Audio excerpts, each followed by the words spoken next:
Hello and welcome to FF Lifestyle. This is going to be, well, I hope it's going to be an interesting video. I am going to be reviewing my 2024 Toyota Tundra TRD Pro that I am driving in right now. You guys have seen me drive around in this truck a few times on the channel, a few little small clips, I guess, but never really talking about the truck.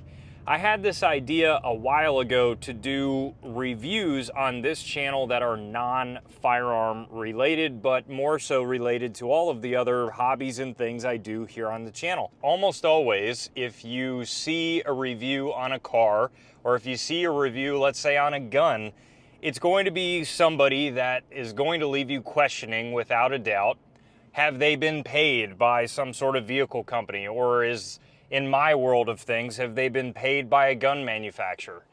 In this case, I don't know anything about the car YouTube industry. I am a 100% random person that purchased the 2024 Toyota Tundra TRD Pro, and I'm going to tell you guys exactly what I think the pros and the cons are about this truck. Yeah, I thought this truck was the coolest truck of my entire life, and I wanted to experience it, and I couldn't find any other videos other than, hey, I got this truck from Toyota and they're letting me test drive it and all that.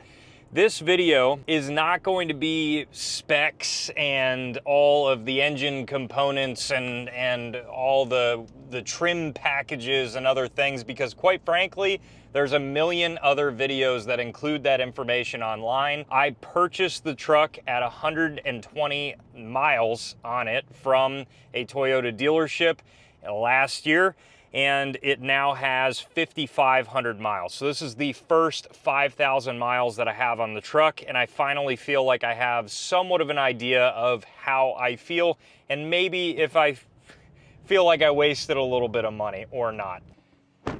So this truck retailed at around 83,000 when I purchased it, and that is, needless to say, an excessive amount for a vehicle. And I think the question that a lot of people ask is it worth it at all? Is it worth any bit of that money? And I guess I don't really know, but I've definitely come to really enjoy the truck. If you go to the Toyota Tundra Reddit page, at any point, just don't do it, because all you're going to be thinking is, when exactly is my engine going to blow up? But I promise you, if you go to any other modern hybrid truck and their Reddit page, it's probably going to say about the same thing. So there's not a whole lot you can do. Modern vehicles just kind of suck, but this does have the hybrid V6 engine in it, and I have not had any issues so far, but that doesn't mean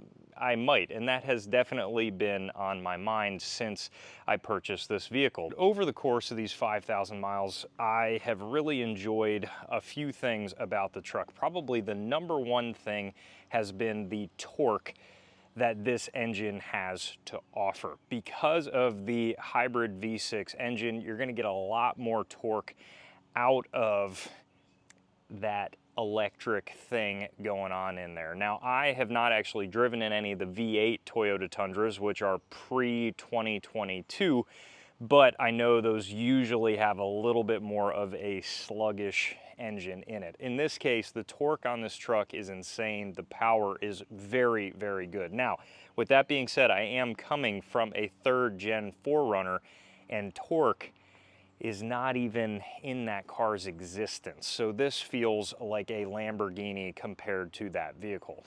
The TRD package, obviously, as the name indicates, is for mainly off-roading. I have never done any off-roading with this vehicle, and that brings us to kind of the first con, I guess you could say, which is not going to be a con for everybody, but for me, because of the price point that this vehicle is coming in at, I don't want to do off-roading with it, okay? It's really, really hard, for me at least, because I've never spent this much on a vehicle in my entire life.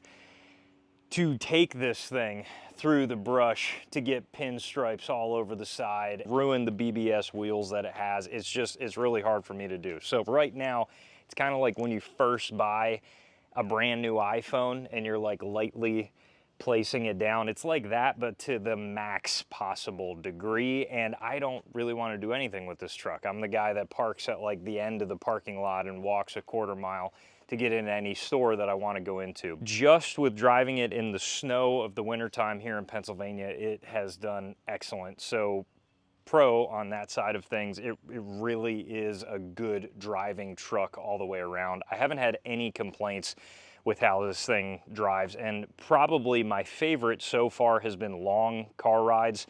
I've gone up to 5 hours in this truck, and it is very, very, very comfortable so far. But I will say, when we are talking comfort, these TRD Pro seats are really good for debris, mud, dirtiness. This is an outdoor truck, so they kind of designed these seats to be good for that.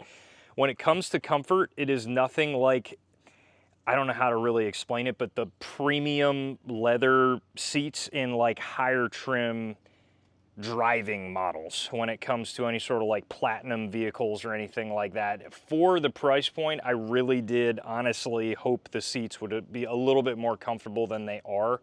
They're just a little firm. So if you're looking for like these luxurious plush seats, the TRD line of Toyota vehicles, in my experience so far, is just not going to offer that for you. Stepping inside of the truck itself, something else that I want to mention about the seats in particular, and I'm really curious if anyone else has ever experienced this or if it's just me, I don't know, but this truck has features for cooled seats and also heated seats. Right now I have the cooled seats on. It is very, very hot. It was about 104 degrees today in Pennsylvania when I started this video, and I have these cooling seats on full blast right now, as you can see with the 3 blue lights, and I have a hard time feeling any air coming out of these seats. I feel it a little bit in this area, right where your legs typically aren't if you're a male, because you're usually sitting with them a little spread open, and I don't feel it on my back at all. And that has been a huge complaint about the seats for me. Like, if you're gonna have cooled seats, I've been in a lot of rental cars and other things that, I mean, you feel it. It is like an air blast underneath those seats, and in this I just don't really feel like any air is coming out, and it feels that way in the passenger seat as well. That also has a cooled seat, so I don't really know what the deal is there.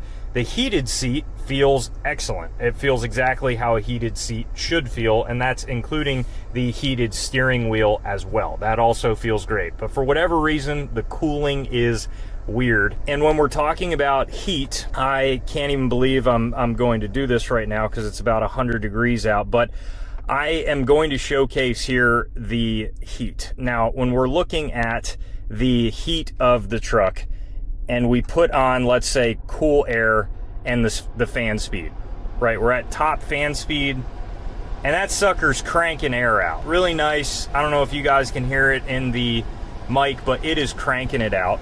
When we put that up to higher heat, let's just say let's go as high as possible, all of a sudden, all the air just kind of stops, and mainly is coming out like almost like you were defrosting the windows. But as far as what's being felt in this position out like at your face, there's not any air. And again, as soon as I go down to this position of air conditioning, it starts blowing again properly as you normally would have it blown. Now personally, I don't know about you guys, but in the wintertime when it's like 10 degrees and I want that air, like I need it to be hot on my face because I got like halfway to frostbite, I want that to be blowing, and it just doesn't. And I've looked it up online. Everyone kind of has reported this. Toyota hasn't really like come up with a fix, and I believe what they're doing is they want you to just have a temperature controlled cabin. So if you keep the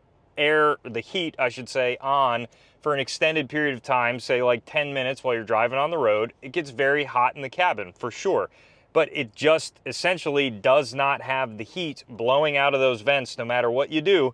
And that kind of annoyed me a little bit when we're just talking about overall climate control. But in the summertime, the climate control inside the cab of the truck has been incredible. While we're here at the cab, another feature that's just been like, I don't know, any vehicle with this moonroof is awesome, but the Toyota Tundra for the moonroof, excellent. It opens up the whole truck. And the cool thing is, when we are looking at, the rear window on all Toyota vehicles, like, well, most Toyota vehicles, the entire rear window goes down. And let me tell you, when the rear window's down and the moonroof is down, all four of your windows are down, it feels almost like you're driving in a Jeep Wrangler with all the stuff off. It is a really, really cool feeling, and it's just a lot of fun, to be honest with you, on a hot summer day. The rear portion of the cab here with the passenger seats in the back, you have a lot of room back here. I have taken quite a few naps so far if I've been on a long drive or something like that and just need to take a second.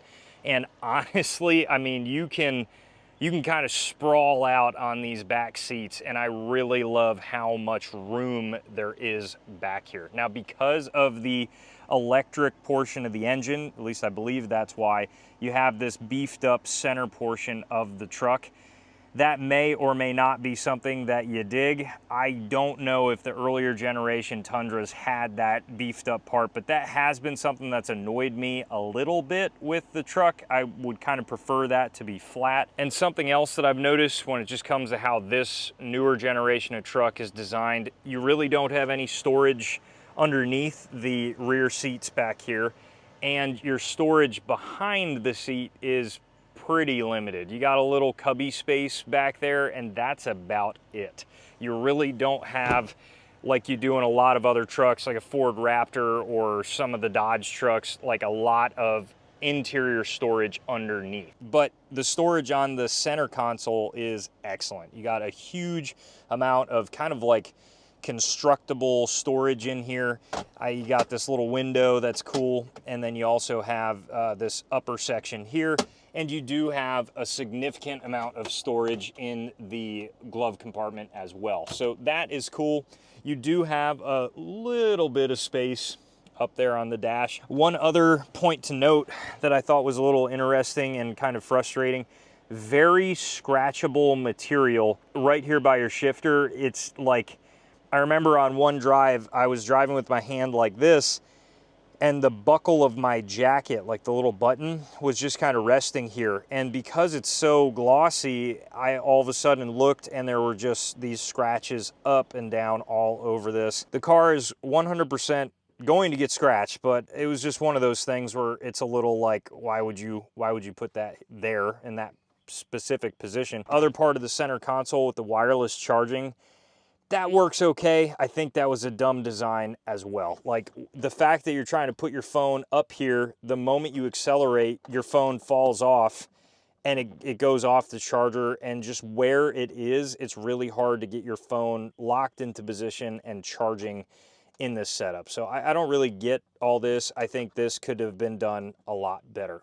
Also, for scratching, I went on Amazon and I got actually a screen protector for your 14-inch display screen here, and that was needed as well. I can't even tell you guys the amount of times I got in my truck, wasn't thinking about it, threw a bag over on this other side or threw something else, and this screen attracts a lot of things that can scratch the shit out of it. And I didn't like that one bit. I saw one or two scratches on there starting, so I went ahead and got the screen protector. That made me feel a lot better, and I haven't had any issues with it at all. That screen protector was a really, really nice purchase. The light bar right out the gate, I haven't had an opportunity to use that a ton, but anytime I have, it's been super bright.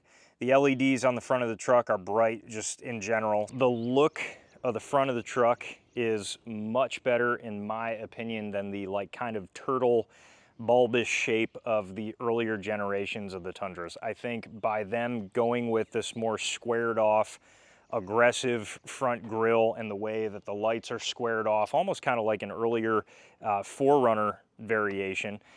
It is a really cool thing to do, and I've gotten a lot of compliments just on the truck itself, especially like these little details, like the intricate little, like almost like digital camo looking kind of stuff. Just really, really cool features, and that's where your light bar is going to be as well. I don't know if they did this just for clearance or whatever, but you have larger, or I should say wider wheels and a little bit of a slimmer tire itself. And that's just not my preference for a truck. I love seeing smaller wheels and wider tires. I think that looks really cool, really badass on a truck. And in this case, it kind of looks like the wheels are a little smaller than they should be, especially when you compare them to other trucks in their price point, like the Ford Raptors. This is obviously the black, and I did get this truck, as you've seen on this channel, ceramic coated. So the paint on this truck has a metallic finish to it. It looks really cool in a lot of different sunlight. It is a hell of a time trying to keep this thing clean. Anybody with a black vehicle, whether it's this truck or anything else, is gonna feel the exact same way. It's like, I just washed it before this video.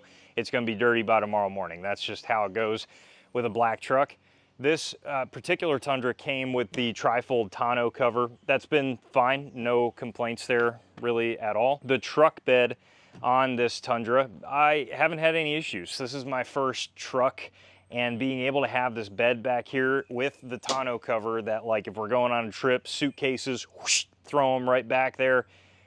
A lot of use. Love the truck bed having lights on the back on either side. There are massive lights up on the front by the rear window, and that has been excellent. At night, like, the surrounding lights of the truck are incredible. I have had zero issues with that whatsoever.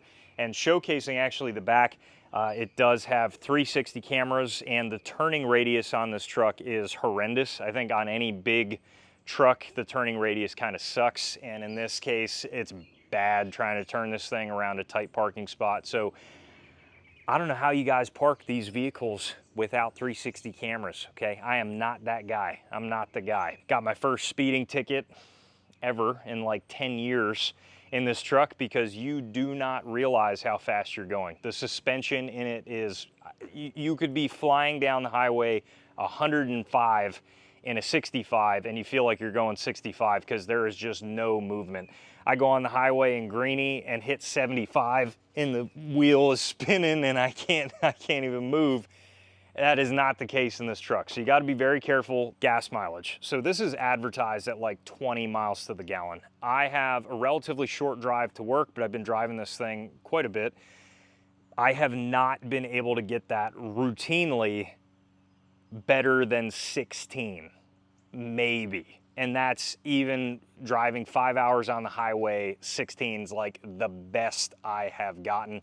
And that has actually been worse in eco mode on this truck. And I've seen others complain about that as well. But let me tell you, it is not getting anywhere near the advertised 21 miles to the gallon. I don't know where they pulled that number out of.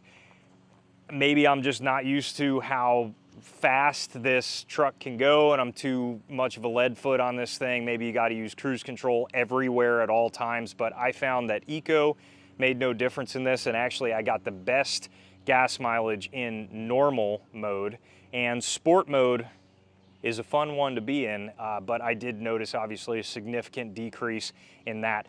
Also, in the summertime, it's been better than in the wintertime. In the wintertime, I was averaging like 14 miles to the gallon, which is, for a hybrid vehicle, is pretty horrendous. If you're buying this truck assuming that you are going to be just banking it in gas mileage on a big truck, it just hasn't been the case for me. You have it in your mind when you go to purchase something like this, like, hey, you're doing better in life, you're at a position that you can afford this type of vehicle.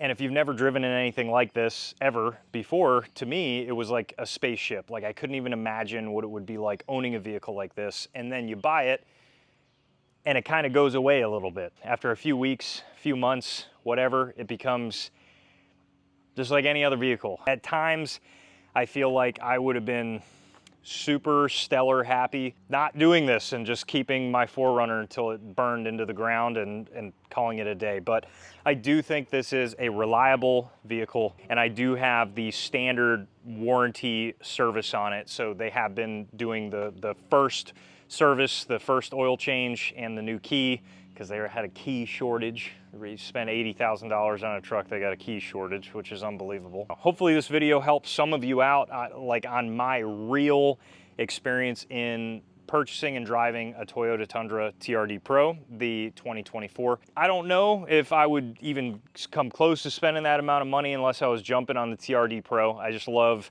all of the features that it has. The standard Tundras are really cool, but at that point I would probably search for a normal V8 and not worry about any engine problems. But in this case, it's been an awesome truck, man. I don't know what else I can say. Some downfalls, a lot of positives, and so far I love it. So thank you guys so much for watching. This is my first random review. There's gonna be a lot of mistakes. Hopefully you guys still enjoy it and have found it somewhat helpful. Stay tuned for more great content coming soon.